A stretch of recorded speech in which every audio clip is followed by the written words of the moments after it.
What is this? This is not a Jeep. This is not an L134 camshaft.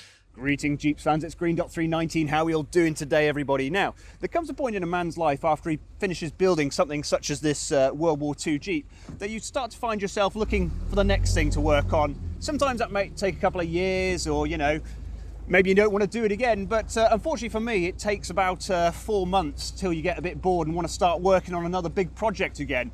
Now, what I've decided to do is, you're going to love this, what I've decided to do is build another junk engine, okay? So what I've had enough of is, when I'm testing stuff, I test it out on this engine. So when I'm building carbs, and when I'm doing distributors and things like that, I have to stick it on my Jeep, which I've spent a lot of money and time working on, and I don't really want to be messing around with it too much. I've set it up just how I like it. You know, the timing's all perfect, it doesn't putt or pop or anything like that. So to take everything on and off all the time is a bit of a pain in the butt.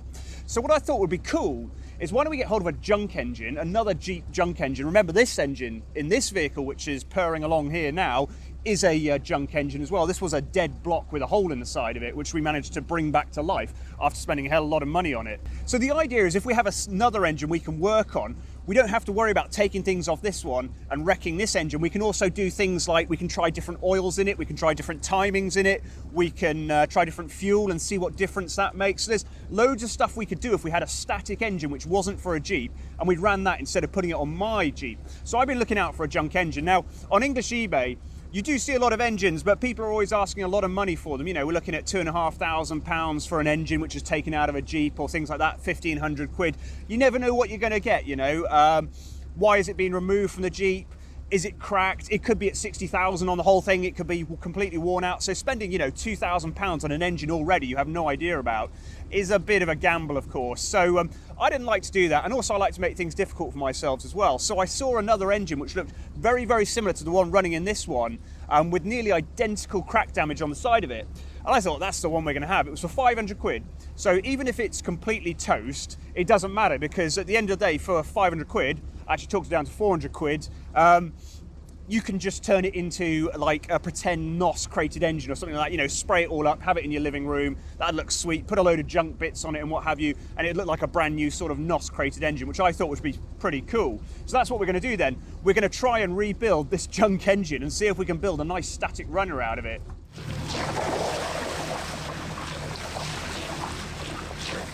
Okay, gents, here it is, the do-it-yourself Jeep kit. Now, I have not looked at this thing. I brought it back from up north the other day. Incidentally, the guy who sold it to me, Chris and Roger, Roger's the dad, they actually, they knew of my channel, which was quite funny. So they were pleased to see this go to a good home. Now, what they said about it was, this was bought as a spare engine, and the guy who had given it or sold it to them said he wasn't sure whether it was complete or it was running. That was it. It was running, but he had had enough of it leaking around this side. So this is our block. Okay, and we can see it's upside down. We can see crack repairs just the same as they were on my last motor.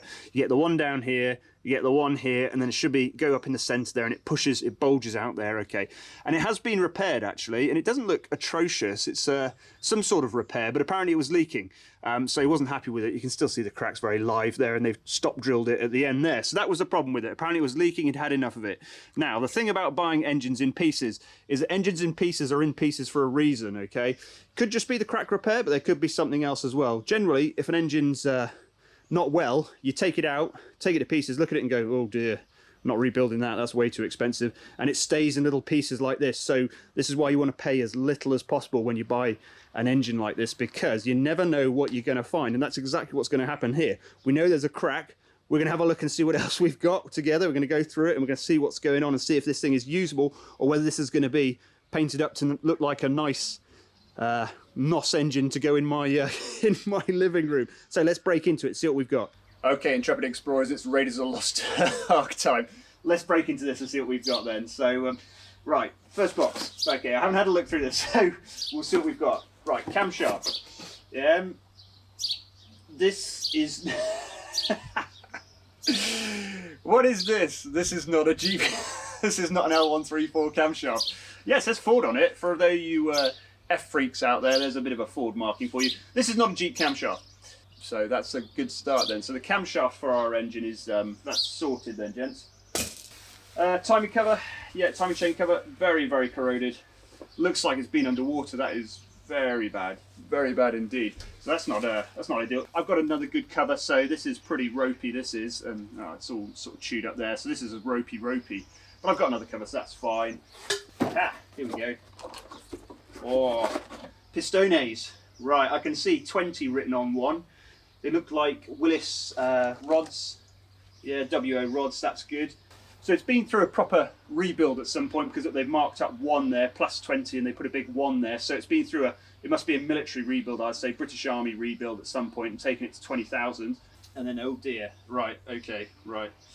These are cool. There's stamped nuts on the end there, retaining nuts, rather than using your power washer on the end, they've got retainers on them. Right, this is 3, and it says 3 on the top, plus 20, so from the same rebuild, military rebuild, but we got some C's in there. Let's bring him up. Weep. Yeah, seized. That is. So different. It's not all bright and shiny. Looks different colours in there. So that's lack of oil seizure there. So this looks like this piston has been seized in the block. So there you go. So we started to find something already there. You can see the nice 3. We found something already there. You know, it's not just a crack. It looks like it's been seized as well. So we'll have to see how we get on with that. Lack of oil. Block squirt hole. You know, there are tiny little squirt holes in here, and they blow the oil up onto the inside of the cylinder, and they provide lubrication up into the cylinder and for the piston and the rings, and cooling as well. So obviously lack of lube up here. It's got seized there. So right. So that's what I'm saying. There's never just one thing with these things. If you buy something cheap, you know, even if you buy something expensive, there's going to be something going on with it. People don't just take stuff out for the hell of it and not put it back together. There's always a reason. So it's interesting. So we're picking a piece here. We've got a proper rebuild at some point, military rebuilds plus 20. That was probably a 1950s, 1960s British Army rebuild. And then it's seized at another point. Let's have a look at this then. If that's seized up the top there, then there's... you know, there's possibly problems here as well. So we'll measure this out. This was supposed to be 20 as well. So we'll measure this out and see what we get out of it. Okay, right, here we go. A journal. Yeah, that's not looking terrible. You can see lines in it. You know, normal sort of. It's a bit of scoring and gouging, but nothing, no massive ridges or anything like that. That's not awful. Right, we'll get that on there. Give me a quick measure. Try and make sure it's as straight as possible. 19190. Okay, so 20 is 19175. So it's above 20, so it's probably just my measuring here. Difficult to do backhanded like this. Yeah, 19175. There you go. So that's at 20. So that's good. That means there's some meat left on this. Let's do the main here. 23215. 23215, that seems alright as well. Let me consult the magical measurements and see where that one comes out at. Right, I've consulted the magical manual. 23140 is 20. This is coming out at 23220 I just got on that one. And we'll do this one again. This is all rough, remember, okay? We're just checking it to make sure it's, you know, it's not completely knackered. 23205. So it looks like the mains may never have been done then, possibly. Or they could have been done to 10. So that leaves a load of meat on those, and there's no big ridges or gouges or anything like that that I can see on these two. So that's good. So we've got a load of meat on that. If this is only at 20, this is looking pretty good. So far with this crank, so good. Okay, oh yeah, right. Yeah. Oh. Can feel magical grooves. It's like an LP, this is. I wonder what tune it plays. Probably In the Mood or something like that. Groovy. As Austin Powers would say, groovy. Groovy, baby. 19175, 19180, yeah, 19175. I mean, that's pretty groovy, man. But it's still within the realms of recovery. At 20, you can go to 60 on these, so that's interesting. So we've definitely got, this is an oil problem, isn't it? 19165, 20, go to 40, something like that, 40. We've got to 60 we can go to on these. So possibly, although this crankshaft is ropey, it's yeah. I think we can save this guy. Right, gents, we're getting to the heart of the matter. Before we look at the crack, which is something, you know, we've had a quick peek at it. Let's look down here now. The mains in this, Chris who sold it to me couldn't promise that the mains came from this motor. Okay, so that's a bit of a problem because I think the general consensus is if the mains are missing, the bearing caps. then you know you've got a bit of a problem here. You've got to get it line bored, and that's not really a thing we can do in the UK. Okay, so let's have a look at this then. First off, 12/10/43. So it's American, isn't it? So that'll be 10th of December 43, I think. I think that's a 43. Anyway, we can look into that better. But we've got a date there. That's cool. This hasn't been machined, other than from the factory, which is great. And I can see 1, 2.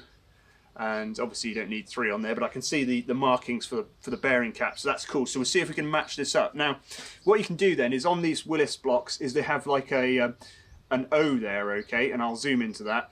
And that O shows you where the cap lines up, okay, so you can see if that cap comes from this engine or not. So that's pretty cool. So let's have a look. We've got our caps in here. I mean, they look like caps. Look pretty good, and I can see our O markings on them. So that's pretty cool. So we got them, one there and one there. So let's see what we get out of it. It looks rough. I mean, this is a rough machining they did. You know, we make all our bits look, when we're machining them and stuff like that, we want it all to look polished and beautiful as everything. But I tell you what, they did it roughly in World War II. It looks like a cap. It's all there. Right, here we go. Let's have a moment of truth. You come round. Right, here we go. We're lining up. And my markings do not line up. Balls. That is a pain. There's the O here, and there's a line and a line here. They don't seem to correspond to anything, and there's no second O there. This one is here and here, and the rest of the O is there. So these caps do not. Well, that cap doesn't come from this motor anyway. Yeah, the problem is, gents, we're a bit up SH1T Creek if. These caps are wrong. You can have them measured out and checked, but having them line board is not really something we can do in the UK. I think it's cost prohibitive, really. Better to get another block. So it's sort of looking like this may be just a static lounge engine crap. Gentlemen, I have just found something which might improve how we're feeling about this, okay? It might add to the fact that these bearing caps are from this engine. Whether or not they were originally from this engine, is something here. Now, you've got to be a bit sort of Indiana Jones, like we said, and you've got to search for things, and you can look at wear marks and things like that, and you can see on these caps here where you can see the different coloured area in the centre there. So where the bearing shells were inside it, they leave a mark where it used to be, okay? And you can see that it lines up perfectly on both sides, and the coloration, everything looks really similar. So, I mean, if you had different caps from different manufacturers, or should I say different shells from different manufacturers, you might expect a little bit of difference if you put the wrong caps onto the wrong engine. You know, you might see a little bit of difference of where those marks are, but they line up really, really nicely. So it's got me thinking that perhaps these caps do come out of this motor. They may not have originally come from it, but like we said, when it had that military rebuild, perhaps they went in it, you know, and they were happy with it. And they've been there a long time to leave those marks in there. So all may not be lost. This may be fine still, okay? It may not be as it came from the factory, but it might have been checked already and it might have run fine. And we've got no real reason to think it hasn't done. So fingers crossed for what our purposes this is going to work out, all right? But yeah, you've got to look for these little things like that, little marks and what have you, to work out just what's going on with an engine when it's taken apart like this. So that's pretty cool. Right, let's get it on its side. Let's have a look at the real stuff, the cracks and everything. Okay, here we go. Here's the top looking mucky. We haven't cleaned it up yet. I'll get the poly pad out and we'll clean it up and have a look. But we're just trying to see what's going on with it. So I can see, the first thing I can see, it's never been decked or faced because there's a B stamp there, which means that no one's ever faced it, which is great. So there's some meat on that there. It's not particularly corroded along the top. For some reason, this bit here has got a fair amount of corrosion, but it's otherwise, you know, everything looks fine. There's a stud stuck in that one, or the threads of a stud. So it's going to need some Healy coiling, of course. That one's all knocked up and everything like that. So, interesting. Looks all right. We can see a good ridge in them. There's some acid etching in that one. And then the one which is C's number 3, I can see marks in number 3, you know, vertical marks which in there, which coincide with that seizing in there. So those pistons have come from this engine, which is good. So that's all good. But the scuffing in that is not terrible. So let's get the old verniers on it and see what we get. So just put him on. 31465. Standard is 3125, I think, gents, off the top of my head, 3125. So 31465, you know, 20 over sort of thing, which would fit in with those pistons being 20 from its last rebore in the military. 31525, so that's like 30. So that is on the ridge, so it doesn't, you know, obviously I'm doing this quite roughly here, but Yeah, that would seem to fit in with it being 2030 over, so that's pretty good. So these look like these should be fine for reboring without having to put any cylinders in or anything like that, so that's pretty cool. Let's clean the head up and see what's underneath it.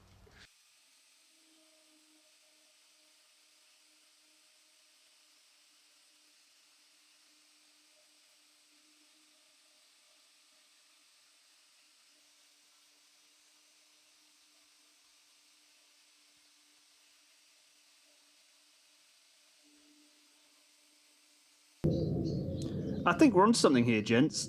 I'm not seeing, obviously just, you can't really tell, but just looking at it with my eyes, I can't see cracks or anything like that. And the valve pockets, they look pretty good. The faces look pretty good there. You can see all those B's, so like we said, it hasn't been faced. And we can see some cryptic markings here, possibly a 55 in the corner in a British font, and then more cryptic L6378 BOR, not sure about that. Could be then 55 rebuild by the British Army, maybe, maybe not. One of you probably knows, who works on British Jeeps and things like that, what the cryptic meaning is, but I don't. But yeah, it could be 55 then for that 20 overbore. So far, started off looking pretty poor. Not really sure what was going on with it, but now, you know, there may be some life in the old girl here. We might be able to resurrect this. This is not looking terrible. Okay, let's have a look at this crack then. Ah, cracks, my old friend. This engine could be the brother of my one on my Jeep already, actually. British Army rebuilt. It's got these Hubbard freeze caps on it, or should I say core plugs on it, and the freeze to it, the damage is exactly the same as it was on my block as well. So these things could be blooming related. But let's have a look. So we've got the lower freeze there, there's the line, that's been stitched, that's been welded back, and then up the centre there'll be a crack going up the centre. You can just see it, yeah, just there. So it splits all the way down here, it splits along here, someone stop drilled it, splits all the way there. So this whole bit, that whole section wants to, it's been forced out like that, and it wants, the whole thing wants to come out, okay? And that's what they found on my one, the whole thing fell out. So we're going to repair this in, we'll try stick, I think we're going to try stick welding, cast iron welding, or we're going to try TIG brazing with it. I'm not sure which yet, we're going to have to decide, but it should be interesting. The way to do it is to keep the heat out of it. You only want a little bit of heat, you don't want it getting really hot, and then you want to cool it really, really slowly. And I've got ideas about how I'm going to do that, and we'll look at that. But I'm sort of hopeful, and even if it doesn't, even if you know, it doesn't work out properly, because we're not going to run this engine in a Jeep, you know, we could just JB weld it. The other thing is, yeah, I know what you're thinking, but don't worry, it's not to go in a Jeep. So it's just for testing. So it's just a coolant jacket keeping hot water in there. So, you know, but a JB weld never hurt anybody for this. You know, I didn't do it on my other Jeep. Obviously, I had that properly repaired, but we could get away with it with this one. Anyway, we won't have to go to that. What you can do though is when you cast iron, repair cast iron, it's porous, and no matter what you do, there's always little pinpricks and holes which go all the way through. If you do the laser crack welding or lock and stitch, you should be able to get past that. But this sort of welding will always leave damage to it and porosity. And you can see there's possibly a crack going up there. It's exactly the same as my other motor as well. Here, and it went up there as well. So there's possibly another crack there. Anyway, once you repaired it, it may weep. You know, not even leak, just weep. What you can do then is put some of this in it. Iron tight. It's a ceramic engine sealant, okay? It goes in there, or a ceramic coolant jacket sealant. It goes in there, it combines with the inside of it, of the cast iron, and it creates a layer inside it that protects any weeping coming out of there. It works really nicely. So that's what we'll do with this afterwards when we're done. But we've got to get to that point. We've got to see if this actually goes first. So yeah, pretty sweet. So, you know, that'd be enough to put a lot of people off, but, you know, I don't know any better. So let's go for it. Yeah, this is pretty promising. For 400 quid, if the crankshaft is savable at least, that's, you know, that's nearly made your money back there. So if we can get something out of this, I think you're not doing bad. This is why you don't want to spend any money on things, because you never know what you're going to find. This is a lot of work to be getting on with, but I think we can do it. And you have to remember, but this block, nearly identical block, ended up at the end of the day like this. So where there's a will, there's a way. You can always get something out of nothing if you want to put enough money into it and time and effort. And yeah, unfortunately, I haven't got a huge amount of money these days, so this may be a slow project, but I think we'll get there. We're going to turn trash into treasure and get this thing running. But thanks, gents. Hope that covered a couple of things. Give me some information down below if you spotted anything I didn't or have any ideas about this, but I much appreciate it. But like and subscribe, and join me on Patreon as well to get information that don't normally put out on the channel, give you a heads up on things like this. I told them before I told you about this and what have you. So yeah, that's it. See you next time. Cheers.